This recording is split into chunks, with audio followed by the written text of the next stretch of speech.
Дефлю Silverstrong – сила для розблокування носа при нежиттю. Российский шоумен Максим Галкин, который с начала полномасштабного вторжения открыто поддерживает Украину, публично отреагировал на очередные массированные обстрелы со стороны Российской Федерации. В своем Инстаграм артист опубликовал большой пост сразу на двух языках – русском и английском, обратившись не только к подписчикам, но и к мировой общественности. Публикацию он сопроводил жуткими кадрами из Украины: обледеневшие подъезды в Киеве, разрушенные автомобили и работу спасателей на местах ударов. Галкин подчеркнул, что после последних атак украинская энергосистема оказалась в критическом состоянии. По его словам, тысячи людей остались без электричества и отопления, а Россия сознательно использует зиму как инструмент уничтожения гражданского населения. Украина замерзает. После последних российских обстрелов электросистема парализована, особенно в Киеве. Люди мерзнут в домах, тысячи домов без света и тепла. Не все до конца понимают масштабы техногенной и гуманитарной катастрофы. А у меня такое ощущение, что мир, в котором ненормальное стремительно становится привычным, глух и слеп к трагедии, которая происходит сейчас. Украинцам сейчас не до постов в соцсетях, поэтому вместо этого я разговариваю с теми, кому тепло. Думайте о тех, кто мерзнет в Украине. Хаос в Москве никуда не делся, город снова стоит. Пробки 10 баллов. Въезд в столицу местами полностью парализован. Общественный транспорт не справляется. Метро переполнено.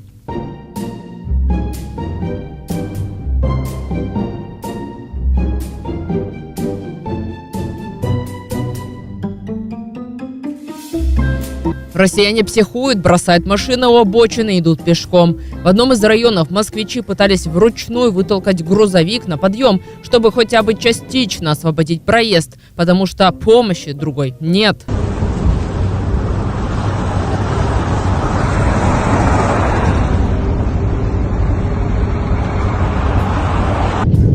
Белые столбы под СКАДом.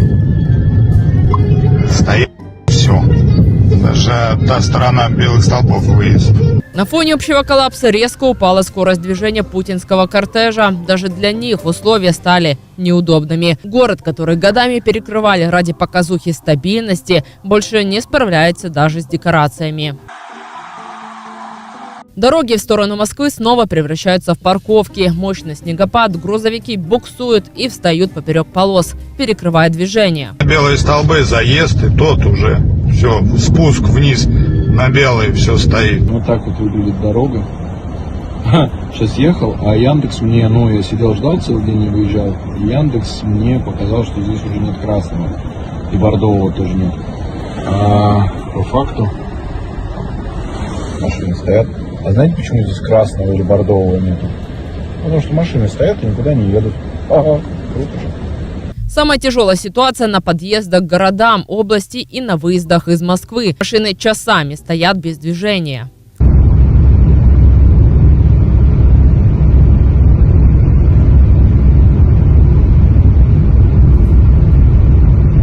А это уже Челябинская область. И да, там нет войны.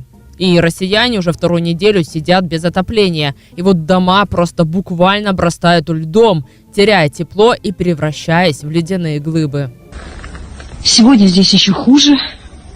Здесь весь дом уже покрывается льдом.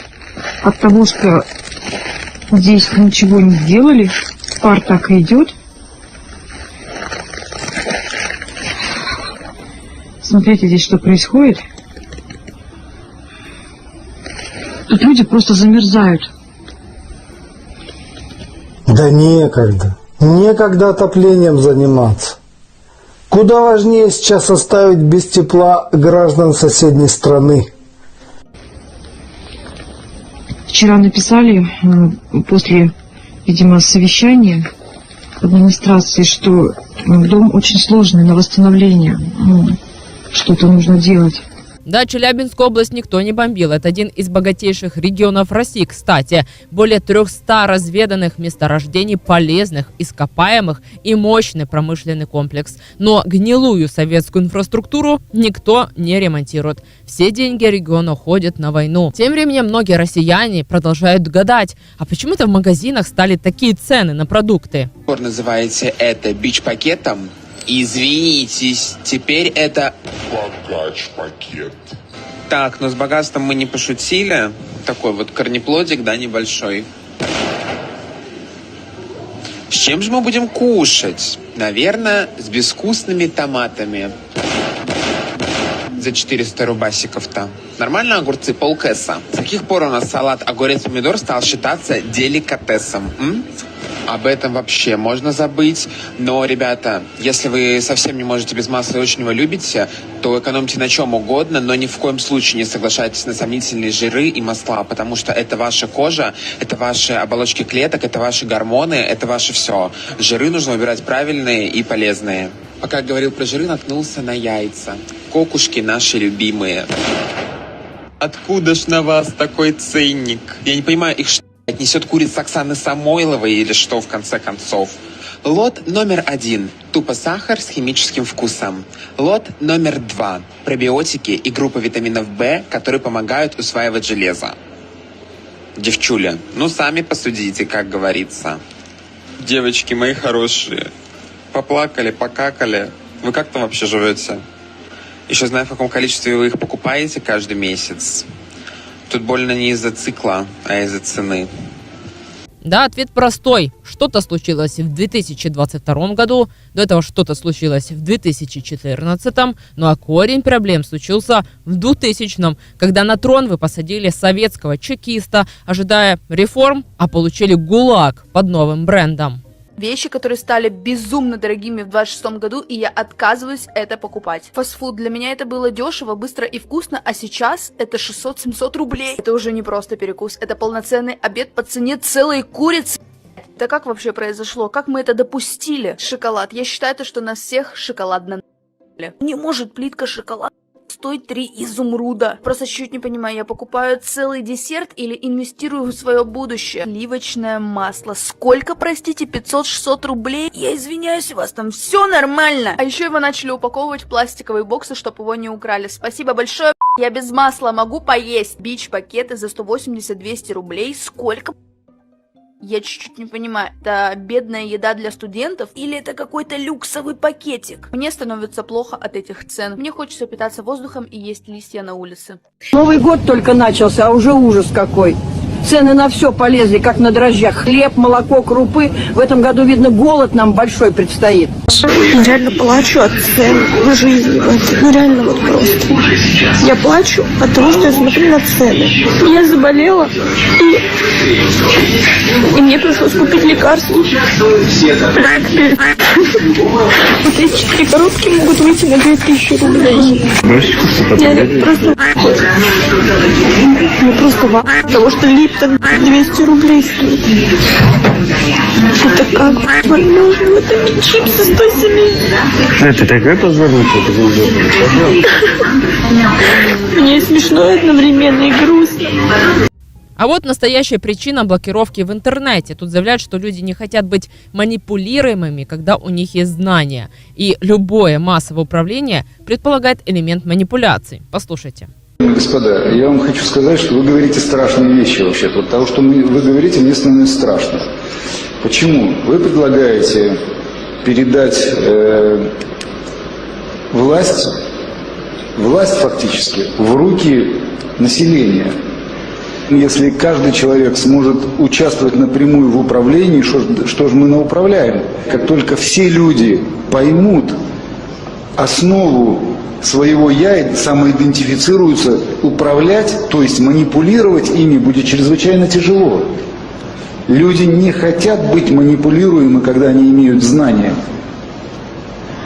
В иудейской культуре Каббала, которая давала науку жизни, она 3000 лет была секретным учением, потому что люди понимали, что такое снять пелену с глаз миллионов людей и сделать их самодостаточными. Как управлять ими, любое массовое управление подразумевает элемент манипуляции. Как жить, как управлять таким обществом, где все имеют равный доступ к информации, все имеют возможность судить напрямую, получать непрепарированную информацию через обученных правительствами аналитиков, политологов и огромные машины, которые спущены на голову, средства массовой информации. В 2015 году Путин отправил в Сирию Пригожина и Уткина, чтобы уничтожить Джулани и его боевиков. Прошло 10 лет. Путин уничтожил Пригожина и Уткина, а с Джулани теперь встречается и пожимает ему руку. Джулани жив, а Пригожин нет. Джулани герой и уважаемый партнер, а Уткин в могиле. То, что сейчас делает Путин в Сирии, это не дипломатия и не гибкость. Это торг на руинах собственного провала. Почему? Да потому что Асад для Кремля всегда был расходным материалом. Пока он обеспечивал России военные базы, он был нужен. Как только стал обузой, его просто слили аккуратно, молча, посадив в самолет и выдав политическое убежище. Сейчас в новых реалиях, благодаря в том числе и прежде всего вашим усилиям, отношения между Сирией и Россией развиваются. Я уже упомянул о экономической составляющей. Здесь есть, конечно, о чем говорить. И мы обязательно используем сегодняшний ваш визит для обсуждения этих вопросов.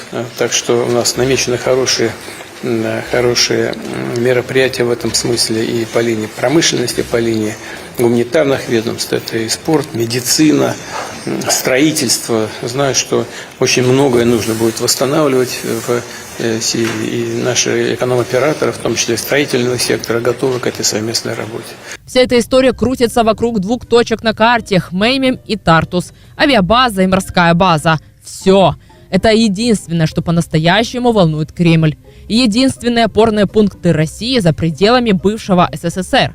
Потерять их значит официально признать, мы больше не глобальный игрок. Поэтому Путин готов разговаривать с кем угодно. Даже с теми, кто разгромил его же союзника. Даже с теми, кого раньше называл врагами. И это не сила, это паника, замаскированная под прагматизм. Мы внимательно наблюдали за вашими усилиями по поводу восстановления территориальной целостности Сирии. И хочу вас поздравить с тем, что этот процесс набирает обороты.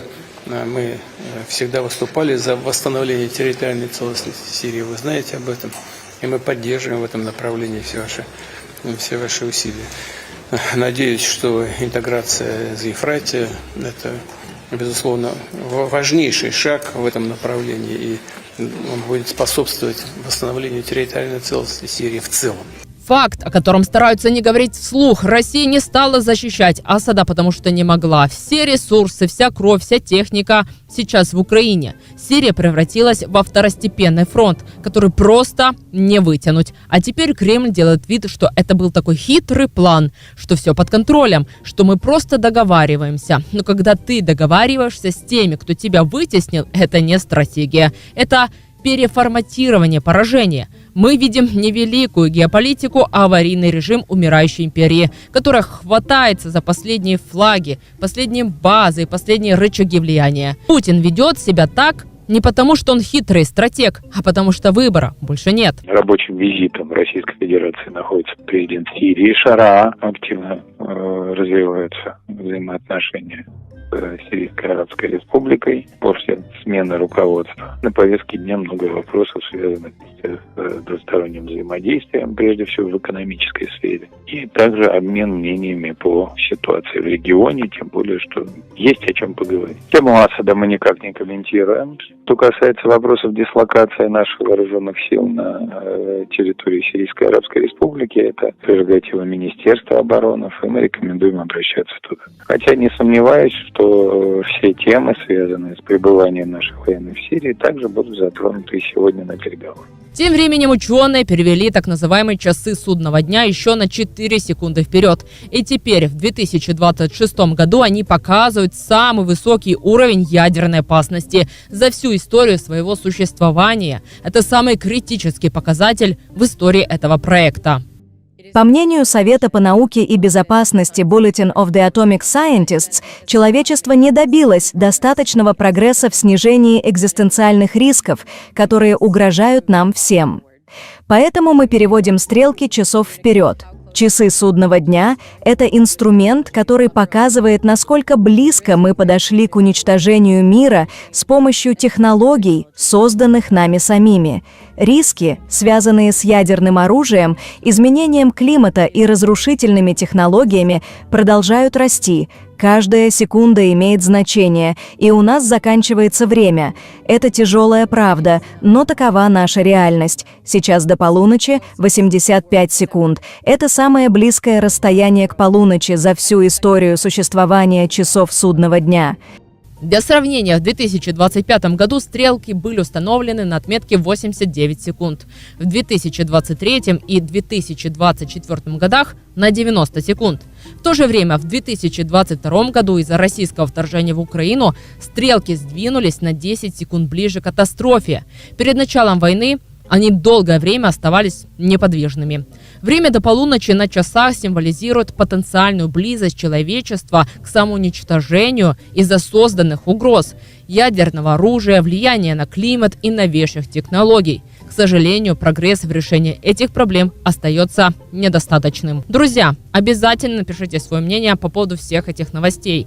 Поделитесь этим видео с друзьями и родными. Поставьте лайк, пусть больше людей узнает правду.